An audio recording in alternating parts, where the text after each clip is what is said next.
സമയലാഭത്തിനായിട്ട് ഔപചാരികളതൊന്നുമില്ലാതെ ഈ കുടുംബമായിട്ടുള്ളതായ ബന്ധങ്ങളൊന്നും സൂചിപ്പിക്കാതെ നേരിട്ട് വാക്കുകളിലേക്ക് പ്രവേശിക്കുകയാണ്. 1988 കിഴക്കേ തിരുവനടുത്ത് അലക്കുഴി എന്ന ഒരു കൊച്ചു ഗ്രാമത്തിൽ ഈ പ്രിയപ്പെട്ട കർത്താവിൻ്റെ ദാസൻ നടത്തിയ ഒരു സുവിശേഷ മീറ്റിങ്ങിൽ യേശു കർത്താവിനെ രക്ഷകനായി സ്വീകരിപ്പാൻ ഭാഗ്യം ലഭിച്ച ഒരു വ്യക്തിയാണ് ഞാൻ.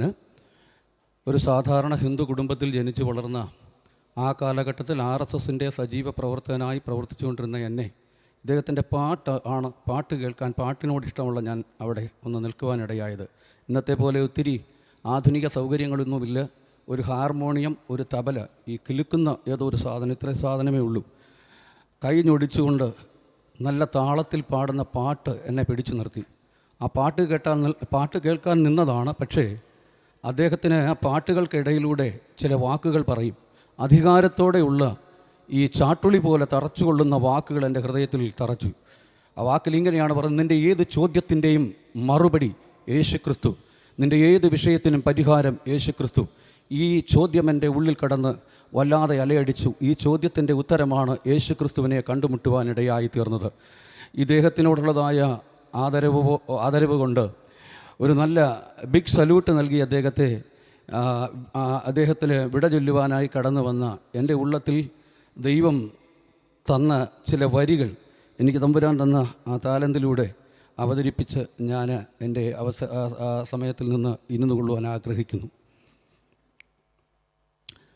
മരുവിൽ മാറയായി തീർന്നൊരൻ ജീവിതം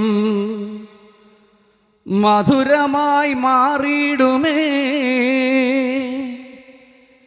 കണ്ണുനീർ മാറും, വേദന തീരും ആ സ്വർഗതീരമതിൽ. കണ്ണുനീർ മാറും, വേദന തീരും ആ സ്വർഗതീരമതിൽ.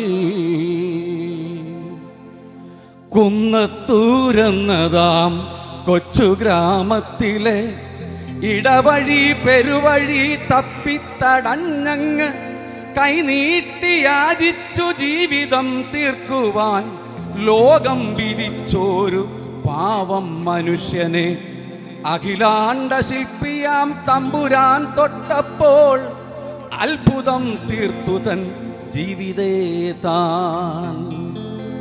ഈ ലോകക്കാഴ്ചയിൽ ഉന്മാദം കാണുന്ന, പാപാന്തകാരത്തിൽ തപ്പിത്തടയുന്ന എത്രയോ